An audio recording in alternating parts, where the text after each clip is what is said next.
जो विषय आपका है पूर्वांचल की साहित्यिक सांस्कृतिक धरोहर, मुझे लगता है आजमगढ़ जहाँ पर हम हैं, ये बहुत कम ऐसे स्थान होते हैं जो साहित्य और संस्कृति और कला और हर क्षेत्र में बड़े समृद्ध होते हैं। कुछ एक नामों के बारे में बातचीत करना चाहता हूँ। अभी बड़े भाई दीपक प्रकाश त्यागी ने बहुत अच्छे से बताया कि भक्ति आंदोलन का भी बहुत महत्वपूर्ण केंद्र रहा है आजमगढ़ और ये पूर्वांचल का इलाका।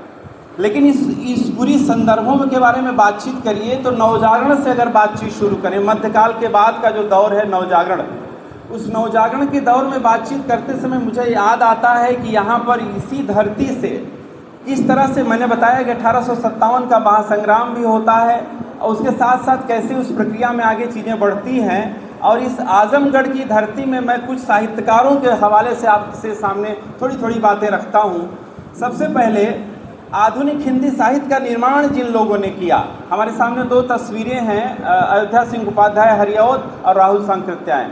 आप जानते हैं कि अयोध्या सिंह उपाध्याय हरिऔध हमारे काशी हिंदू विश्वविद्यालय में महिला महाविद्यालय में अध्यापक थे और उन्होंने प्रिय प्रवास जैसा खड़ी बोली का महाकाव्य लिखा। इसके अलावा उन्होंने बहुत सारा काम किया। उठो लाल अब आंखें खोलो जैसी कविता बचपन से हम पढ़ते आए हैं। इसके साथ साथ आप ध्यान दीजिए कि उन्होंने हिंदी साहित्य में अपना अप्रतिम योगदान दिया, भाषा के माध्यम से, कविता के माध्यम से, विचार साहित्य के माध्यम से और इतिहास के माध्यम से। राहुल सांकृत्यायन पर बहुत अच्छी बातें अभी त्यागी जी ने कही। तो मैं एक चीज़ ये कहना चाहता हूँ कि ये जो धरती है ये भोजपुरिया समाज की धरती है। तो राहुल सांकृत्यायन इतने बड़े विद्वान थे, इतने बड़े चिंतक रचनाकार थे जिन्होंने 100 से अधिक किताबें लिखी और घुमक्कड़ शास्त्र उनकी वजह से यात्रा साहित्य भारतीय साहित्य में एक अपना स्थान बना पाया। आप जानते हैं कि तिब्बत में जाने बौद्ध धर्म उन्होंने ग्रहण किया, इस तरह से पाली भाषा को जिस तरह से उन्होंने ग्रहण किया। और इसके साथ साथ भाषा के मसले पर बातचीत करिए तो इंसाइक्लोपीडिया थे राहुल सांकृत्यायन। राहुल सांकृत्यायन के बारे में कहा जाता है कि उन्होंने बौद्ध साहित्य जिसे कहा जाता है श्रीलंका से लेकर तिब्बत तक, तिब्बत में वो जाते थे बहुत सारे संग्रहालयों में जहाँ किताबें ले आने की व्यवस्था नहीं थी, उन सारे साहित्य को पढ़कर उसे याद करके वो उन्होंने टेक्स्ट बनाया और बहुत सारा साहित्य वो सामने हमारे ले आए। तो ये तो अप्रतिम योगदान है राहुल सांकृत्यायन का। और मैं याद करता हूँ उन्हीं राहुल सांकृत्यायन के गाँव के बगल में आचार्य चंद्रबली पांडे हुए। आप जानते हैं कि आचार्य चंद्रबली पांडे आचार्य रामचंद्र शुक्ल के शिष्य थे। भाषा विज्ञान में अप्रतिम काम किया उन्होंने तसव्वुफ नाम से एक किताब लिखी जो सूफी मत उसका नाम है, उस पर उन्होंने विस्तार से चर्चा की और हिंदी और उर्दू के संबंध पर उन्होंने काम किया। भाषा विज्ञान पर इतना गहरा काम उन्होंने किया, आप कह सकते हैं कि बनारस स्कूल में आचार्य रामचंद्र शुक्ल के शिष्यों में सबसे मेधावी शिष्य थे चंद्रबली पांडे। और चंद्रबली पांडे के उस मेधा से प्रभावित होकर भाषा विज्ञान के एक बहुत बड़े आचार्य सुनीति कुमार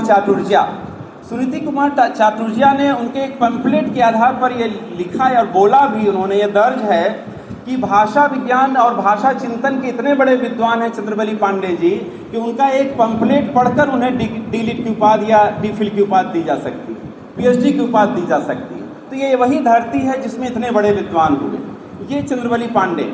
और मैं इन संदर्भों के साथ अगर आप बातचीत करिए तो एक और विचार आपके सामने आता है। आप यहाँ देख सकते हैं कि साम्यवादी विचारधारा से जुड़े हुए थे राहुल सांकृत्यायन। चंद्रबली पांडे जी राष्ट्रवादी विचारधारा से जुड़े हुए थे।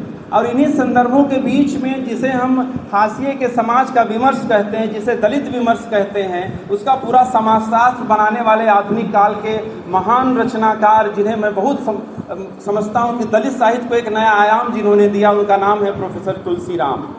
प्रोफेसर तुलसीराम राहुल सांकृत्यायन और चंद्रबली पांडे के बगल के रहने वाले, उसी क्षेत्र के रहने वाले। प्रोफेसर तुलसीराम काशी हिंदू विश्वविद्यालय में पढ़ने के बाद यहाँ के छात्र आंदोलन से, उस मूवमेंट से वो जुड़े। लेकिन आप ध्यान रखिएगा कि विमर्श का जो झोंका इस समय चल रहा है, उस झोंके से वो दलित साहित्य नहीं लिखते। वो अश्वघोष को भारतीय साहित्य का बहुत बड़ा कवि मानते हैं, जो बौद्ध कवि है। इसके साथ साथ उन्होंने 2 आत्मकथाएं लिखी है, हर विद्यार्थी को पढ़ना चाहिए, आजमगढ़ के विद्यार्थी को ज़रूर पढ़ना चाहिए। और 2 आत्मकथाएं, एक है जिसमें आप मुर्दहिया जिसका नाम है, दूसरा है मणिकर्णिका। आप ध्यान रखिएगा कि तुलसीराम ने दलित आत्मकथाओं में जो निजी जीवन की कथा है उसकी जगह उन्होंने लोकेल को महत्वपूर्ण कथा माना। आप देखें अगर तो जिसे मुर्दहिया कहते हैं, मुर्दहिया एक ऐसी जगह है जहाँ पर सारे जीव जंतुओं की लाशें दफन की जाती हैं, जलाई जाती हैं, एक ऐसी जगह है। वहाँ उसको सबसे लोकतांत्रिक जगह वो मानते हैं, उससे उस पूरे समाज का चित्रण करते हैं। और दूसरा, बनारस एक ऐसी जगह है, बनारस में मणिकर्णिका घाट आप जानते हैं, जहाँ 24 घंटे लाशें जलती हैं। तो मणिकर्णिका एक ऐसी जगह है जहाँ आके सब बराबर हो जाते हैं।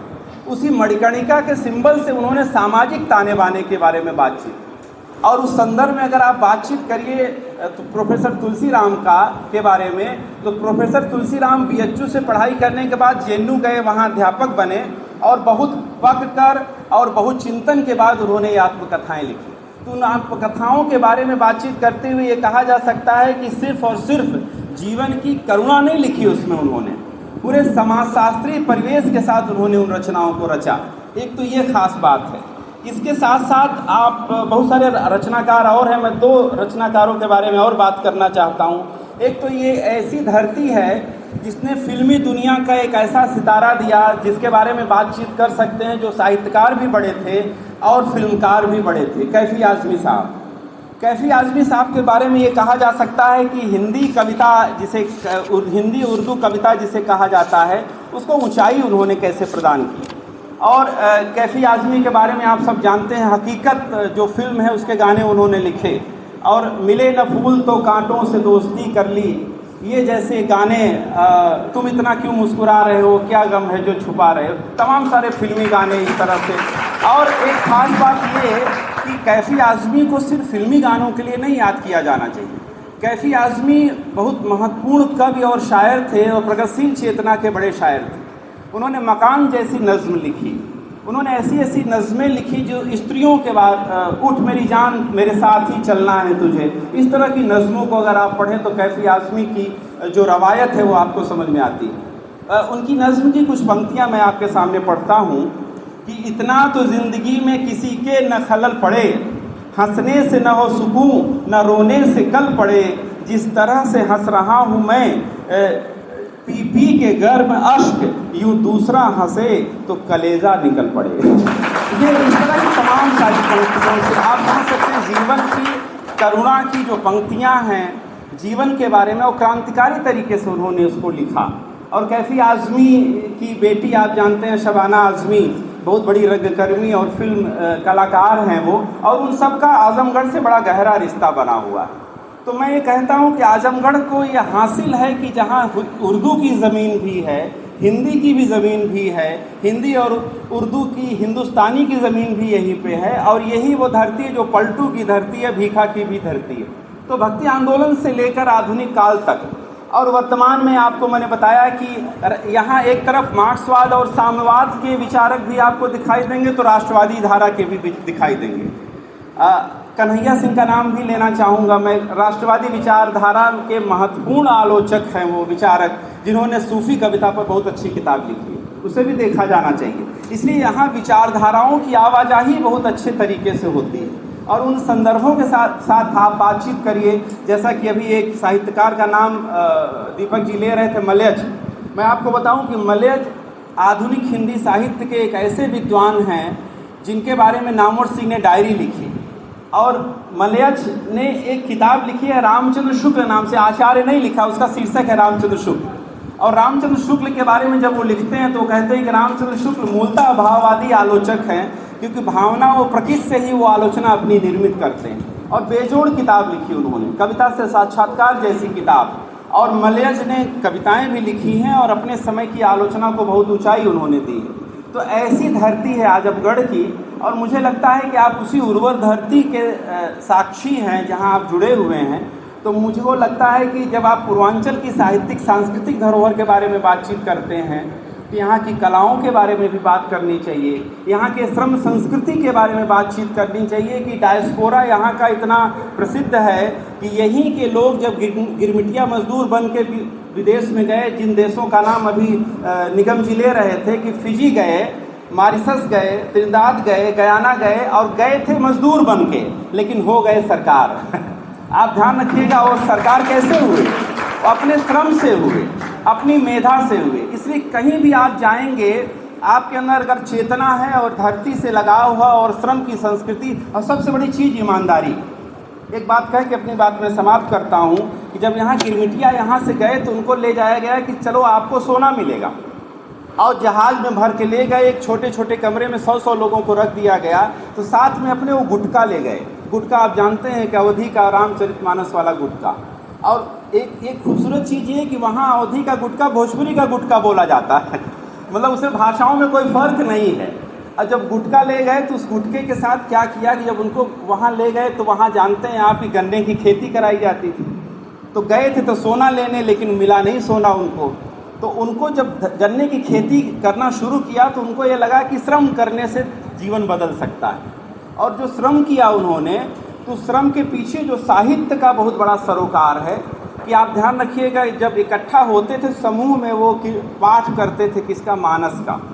और मानस के पाठ का जो फलितार्थ था उनके यहाँ, खूबसूरत फलितार्थ ये था कि हमारा जो नायक है राम, उसकी पत्नी का हरण हो चुका है, उनकी पत्नी का, जिनके पास कोई संसाधन नहीं है, वानर हैं और पशु पक्षी हैं जो उनका साथ दे रहे हैं, और रावण जैसी शक्ति जो अमेरिका जैसा है आप जानते हैं, जिसके पास सारी शक्तियाँ हैं, लेकिन उससे मुठभेड़ करने के लिए उन्होंने आत्महत्या नहीं की या कहीं भागे नहीं, लगातार उन्होंने संघर्ष किया। तो मुझे लगता है अपने नायक का संघर्ष हमारे संघर्ष से ज़्यादा बड़ा है। तो उस संघर्ष से उन्होंने जो चेतना अर्जित की, तो उन्होंने आत्महत्याएं नहीं की, उन्होंने संघर्ष किया। और संघर्ष करते करते करते करते वहाँ उद्योगपति बने, वहाँ नेता बने, वहाँ पूंजीपति बने। और स्थिति ये हो गई कि वहाँ की सरकार, वहाँ की स्थितियाँ ऐसी हैं कि वहाँ की सरकार, वहाँ की व्यवस्था मजबूर है कि उनको सरकार बनाए इसलिए क्योंकि जो गिरमिटिया समुदाय है वहाँ इतना फैल चुका है, इतना विस्तार उसका हो चुका है। तो वो मजबूरी है उनको हिंदी संस्कृति को, भोजपुरी संस्कृति को। मुझे मॉरिशस जाने का मौका मिला तो वहाँ आपसे बताऊँ कि इस पूर्वांचल से ज़्यादा वहाँ पर भोजपुरी समाज दिखाई देता है। उन्होंने अपनी सांस्कृतिक धरोहर को बचा कर रखा है, क्योंकि जब आप दूर जाते हैं तो आपको अपने घर की याद ज़्यादा आती है। घर में रहते हुए अपनी सांस्कृतिक धरोहर के बारे में आप बात नहीं करते, इसलिए वहाँ जाइए तो वहाँ गिरमिटिया संस्कृति में भोजपुरी की जितनी कलाएँ हैं, जितने लोकगीत हैं, उसको बहुत सुंदर तरीके से, इवन कि अभी गीत गवई नाम की एक संस्था है जिसको हेरिटेज मिला है। गीत गवई आप जानते हैं, जहाँ चौपाल में या कार्यक्रमों में औरतें गाना गाती हैं, उसको उन्होंने बचा कर रखा है। तो मुझे लगता है कि सांस्कृतिक रूप से हम थोड़ा छलित होते जा रहे हैं, लेकिन हमारे जो डायस्पोरा की संस्कृति है, प्रवासन की संस्कृति में लोग इस संस्कृति को धरोहर की तरह कैसे बचाए हुए हैं। तो साहित्यिक और सांस्कृतिक विरासत को बचाने के लिए आपको उनको जानना भी चाहिए, उस चुनौती को स्वीकार भी करना चाहिए, और उसके साथ साथ उसमें आप कुछ जोड़ पाएँ, तभी एक तरह से कृतज्ञता आप ज्ञापित कर पाएंगे। आप सबने मुझे यहाँ बुलाया, आप सबने सुना, मैं इसके लिए पुनः विभाग का, डॉक्टर निधि का और आप सबका शुक्रिया अदा करता हूँ। बहुत बहुत धन्यवाद।